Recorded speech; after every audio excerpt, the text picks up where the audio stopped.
কলিকাতা বিশ্ববিদ্যালয় BA third সেমিস্টারের সকল ছাত্রছাত্রী, তোমাদের যাদের বাংলা সাবজেক্টটি রয়েছে অর্থাৎ বাংলা এসইসি A2 পেপারটি রয়েছে, তোমাদের জন্য আজকের এই ভিডিওটি খুবই গুরুত্বপূর্ণ হতে চলেছে। কারণ আজকের এই ভিডিওটিতে খুবই গুরুত্বপূর্ণ একটি বিষয়ে আলোচনা করব। বিষয়টি হচ্ছে কিভাবে তোমাদের গল্প সংকেত লিখতে হয় 300 শব্দে, সেই বিষয়টি নিয়ে আলোচনা করব এবং গল্প সংকেতের উত্তরও নিয়ে আলোচনা করব এই ভিডিওটিতে। তাই অবশ্যই সম্পূর্ণ ভিডিওটি তোমরা দেখবে। তোমরা অনেকেই আছো যাদের কাছে বই নেই, তোমরা অনেকেই কিভাবে গল্প সংকেত থেকে গল্প লিখতে হয় জানো না, তাই তোমাদের জন্য আজকের এই ভিডিওটি নিয়ে এসেছি। তাই অবশ্যই সম্পূর্ণ ভিডিওটি দেখবে এবং ভিডিওটি ভালো লাগলে অবশ্যই তোমাদের বন্ধুদের কাছে শেয়ার করে দিও এবং চ্যানেলে নতুন হয়ে থাকলে অবশ্যই তোমরা চ্যানেলটি সাবস্ক্রাইব করে নিও। এবং তোমরা যারা অলরেডি চ্যানেলটি সাবস্ক্রাইব করে নিয়েছো তোমাদেরকে জানাই অসংখ্য ধন্যবাদ। চলো তোমরা গল্প সংকেত দুটি দেখে নাও। দেখো তোমরা গল্পের সংকেতগুলি দেখে নাও। দেখো, আশা করছি তোমরা এই গল্প সংকেতগুলি থেকে এই যে দুটি গল্প সংকেত আলোচনা করব তোমাদের মধ্যে একটা ধারণা জন্মাবে। তোমরা অবশ্যই এই গল্প সংকেতের ভিডিওটি দেখলে অবশ্যই তোমরা বুঝতে পারবে একটি গল্প সংকেত থেকে কিভাবে গল্প লিখতে হয়, তোমাদের মধ্যে সেই ধারণাটি জন্মাবে। চলো দেখে নাও। প্রথম গল্প সংকেত রয়েছে, দেখো এই গল্প সংকেতটি তোমাদের 2021 সালে এসেছিল। তোমাদের 2021 সালে এসেছিল, তাই এবছর আসতেও পারে বা আসার সম্ভাবনা থাকতেও পারে এই গল্প সংকেতটি, অথবা নাও থাকতে পারে। কারণ বিগত বছরের প্রশ্নপত্রগুলি থেকে দেখা যায় যে এটা স্পষ্ট ধারণা জন্মায় যে তোমাদের বিগত বছরের যে প্রশ্নপত্রগুলি এসেছিল সেখান থেকে তোমাদের গল্প সংকেত কিন্তু কমন আসেনি, অর্থাৎ প্রিভিয়াস ইয়ার কোশ্চেনগুলি থেকে গল্প সংকেত রিপিট আসেনি। তাই অবশ্যই তোমরা এই প্রশ্ন অর্থাৎ এই গল্প সংকেতগুলি দেখে গেলে অবশ্যই তোমাদের যে কোনো গল্প সংকেত দিলে তোমরা অবশ্যই কিভাবে লিখতে হয় তোমাদের মধ্যে সেই ধারণাটি জন্মাবে। দেখো গল্প সংকেতটি দেখে নাও। বলা হয়েছে গল্প সংকেতে, এক বৃদ্ধ কৃষকের 3 ছেলে। ছেলেরা অতিশয় অলস, বাবা অক্লান্ত পরিশ্রম করে সংসার চালান, ওরা ঘুরে ঘুরে বেড়ায়। কৃষক অসুস্থ ও মরণাপন্ন হয়ে পড়লেন। ছেলেরা এসে জিজ্ঞাসা করলো, বাবা সারা জীবন পরিশ্রম করে যা সঞ্চয় করেছো তা কোথায় আছে, মরার আগে বলে দাও। বাবা বললেন, বাড়ির সামনের পতিত জমিতে মাটির নিচে পোঁতা আছে। বাবা মারা গেলে ছেলেরা পতিত জমি খুঁড়ল, কিছুই পেল না। শেষে বীজ ছড়িয়ে দিল, খুব ভালো ফসল হলো। বাবার কথার অর্থ তারা বুঝলো। দেখো এবার উত্তরটি দেখে নাও। দেখো উত্তরটি দেখে নাও। উত্তরে বলা হয়েছে, দেখো এক কৃষক ছিলেন, তিনি সারা জীবন অক্লান্ত পরিশ্রম করতেন, ফলে তার সংসারের অভাব ছিল না। তার ছেলেরা ছোটোবেলায় বেশ আরামেই ছিল, কিন্তু তারা বড় হয়ে অলস ও আরামপ্রিয় হয়ে রইল। বাবার সঙ্গে ক্ষেত খামারে খাটতে গেল না। এত বড় সংসারে এখন একা পরিশ্রম করে চালানো বাবার পক্ষে খুব কষ্টসাধ্য হয়ে পড়ল। কিন্তু বাবার এই কষ্টের কথা বুঝতে চাইল না ছেলেরা। খাটতে খাটতে বাবার স্বাস্থ্য ভেঙে গেল, তিনি অসুস্থ হয়ে পড়লেন। শেষে রোগ কঠিন হলো, তিনি মরণাপন্ন হলেন।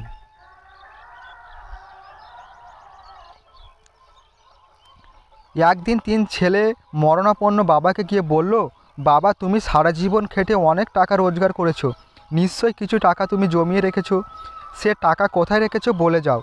অতি দুঃখেও বাবার মুখে বাবার হাসি পেল। বাবা বললেন, আমি কয়েক বছর লোকের অভাবে একা সামনের জমিটা চাষ করতে পারিনি, ওই জমিটা পতিত হয়ে পড়ে আছে। ওই পতিত জমির মাটির নিচে 3 কলসি টাকা পোঁতা আছে, তোরা খুঁড়ে নিস। ছেলেদের আনন্দ ধরে না। কয়েকদিন বাদেই বাবা মারা গেলেন। বাবার শ্রাদ্ধ শান্তি মিটলে 3 ভাই মিলে বাড়ির সামনের পতিত জমিটা খুঁড়তে লাগলো। সারা জমি তারা একবার নয় 2বার খুঁড়ল, কিন্তু টাকার কলসির হদিশ পেল না। তবে বাবা কি মিছে কথা বলেছেন? কিংবা ওই টাকার সন্ধান অন্য কেউ জেনেছিল, সে সুযোগ মতো তুলে নিয়ে গেছে? তাদের এতটা মাটি খোঁড়া বৃথাই হলো। পরবর্তী বলা হয়েছে, দেখো শেষে তারা স্থির করলো, এত কষ্ট করে মাটি খুঁড়েছে যখন, জমিটাকে তা আর পতিত ফেলে রাখবে না, ওতে কিছু বীজ ফেলে দেবে। সেই মতো জমিতে তারা বীজ ফেললো। বৃষ্টি নামতেই বীজগুলি অঙ্কুরিত হলো। দেখতে দেখতে সবুজ হয়ে উঠল সারা মাঠ। তিন ভাই সেই গাছগুলোর যত্ন নিতে লাগলো। এখানে এই দেখো কথাটি লেখা হয়ে গেছে ভুলবশত, এটি হবে তিন ভাই সেই গাছগুলির যত্ন নিতে লাগলো। প্রচুর ফসল ফললো, ফসল বেচে ওরা প্রচুর টাকা পেল। ওরা বুঝলো বাবার গুপ্তধনের তাৎপর্য।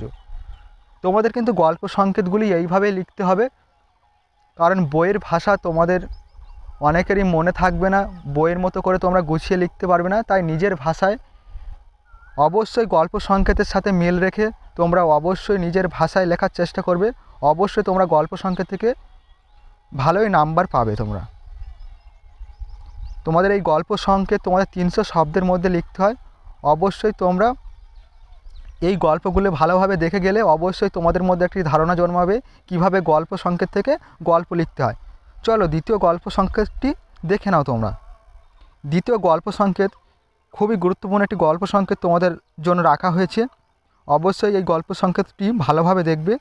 দেখো, বলা হয়েছে 3 বন্ধু ছিল, তারা দীর্ঘকাল জীবিকার সন্ধান করলো, কিন্তু কিছুই করে উঠতে পারলো না। স্থির করলো এই ব্যর্থ জীবন রাখবে না, কিন্তু লোকালয়ে আত্মহত্যা করলে সকলে নিন্দা ও ঠাট্টা বিদ্রূপ করবে। তাই ঠিক করলো লোকালয় থেকে নির্জনে আত্মহত্যা করবে। লোকালয় থেকে দূরে এক স্থানে গেল। সেখানে একটা গাছের তলায় এক সন্ন্যাসী বসেছিলেন। তিনি প্রশ্ন করলেন। ওরা বলল ওরা মরতে চায়। সন্ন্যাসী ওদের গাছের তলা খুঁড়তে বলে চলে গেলেন। ওরা গাছের তলা খুঁড়ে পেল এক ঘোড়া মোহর। এক বন্ধু কিছু খাদ্য পানীয় সংগ্রহ করতে গেল। অন্য 2 বন্ধু স্থির করলো ওই বন্ধুকে মেরে সব মোহর ওরা নেবে। বন্ধু ফিরে এলে ওরা তাকে মেরে ফেললো। বন্ধুর আনা খাবার খেয়ে ওরা দুজনে মরল। ওই বন্ধু ওদের মারার উদ্দেশ্যে খাবারে বিষ মাখিয়ে এনেছিল। উত্তরটি দেখে নাও, গল্প সংকেতের উত্তরটি দেখে নাও। দেখো,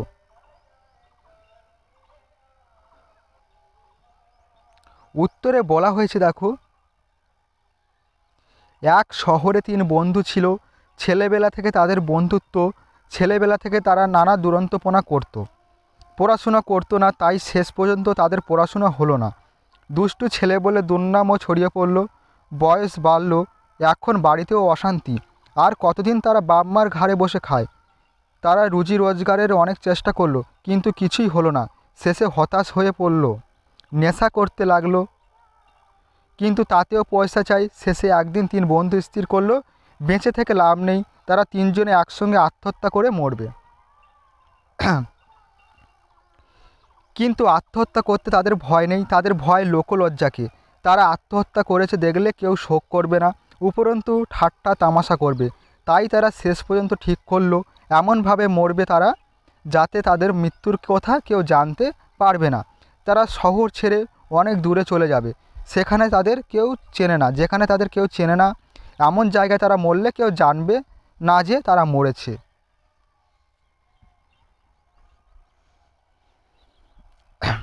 পরবর্তী বলা হয়েছে, দেখো, এই ভেবে তারা একদিন শহর ছেড়ে বেরিয়ে পড়ল।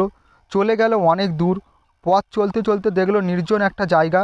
না, নির্জন নয়, সেখানে এক সন্ন্যাসী একটা গাছের তলায় বসে আছেন। ওরা 3 জনে এসে সন্ন্যাসীকে প্রণাম করলো। সন্ন্যাসী বললেন, কি চাও?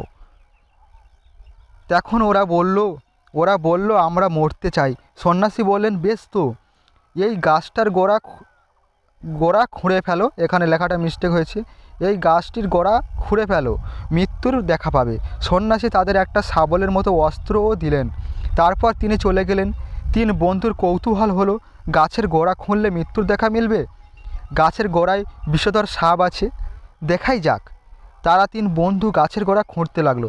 খুঁড়তে খুঁড়তে হঠাৎ ঢং করে আওয়াজ হলো। আরও খুঁড়তে বেরিয়ে এলো পেতলের কলসি, সোনার মোহরে ভরা। মোহর ভর্তি কলসি পেয়ে তারা আনন্দে নাচতে লাগলো। মরবার কথা ভুলেই গেল। এখন বন্ধুদের ক্ষুধা তৃষ্ণার কথা মনে হলো। এক বন্ধু বলল, দূরে গ্রাম দেখা যাচ্ছে, তোমরা এখানে থাকো, আমি কিছু খাবার ও জল সংগ্রহ করে আনি। অন্য বন্ধুরা তারা কোথায় সায় দিলে সে খাবার ও জল সংগ্রহ করতে চলে গেল। টাকার লোভ বড় লোভ, আর এত সোনার মোহর 7 রাজার ধন। দুই বন্ধু বলল, আমরা দুজনে এই মোহরগুলো ভাগ করে নেব, ওকে দেব না, ও এলেই ওকে এই শাবলের ঘায়ে শেষ করব। দোষ কি, ও তো মরতেই চেয়েছিল। খাবার ও জল নিয়ে বন্ধু ফিরে এলো।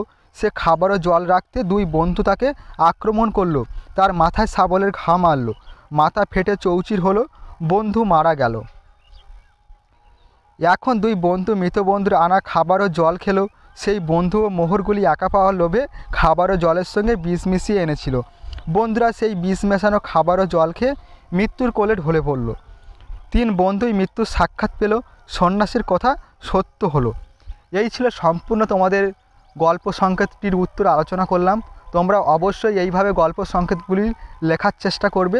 অবশ্যই তোমরা পরীক্ষায় ভালো নম্বর পাবে এই গল্প সংকেতের ওপর থেকে। তাদের কিন্তু গল্প সংকেত আর চিত্রনাট্য দেওয়া থাকে, যে কোনো একটি লিখতে হয় 300 শব্দের মধ্যে।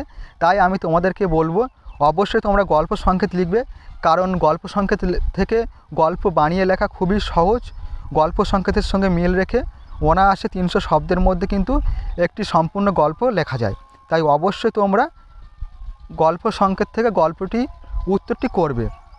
অবশ্যই তোমরা এই ভিডিওটি পরীক্ষা যাওয়ার আগে ভালোভাবে দেখে যাবে। অবশ্যই তোমাদের মধ্যে একটি ধারণা জন্মাবে কিভাবে গল্প সংকেত লিখতে হয়। ভিডিওটি আজ এই পর্যন্ত। তোমাদের সঙ্গে দেখা হবে পরবর্তী ভিডিওটিতে। তোমরা সকলেই ভালো থেকো, ভালোভাবে পরীক্ষা দাও। তোমাদের সকলের পরীক্ষা ভালো হোক এই কামনা করি।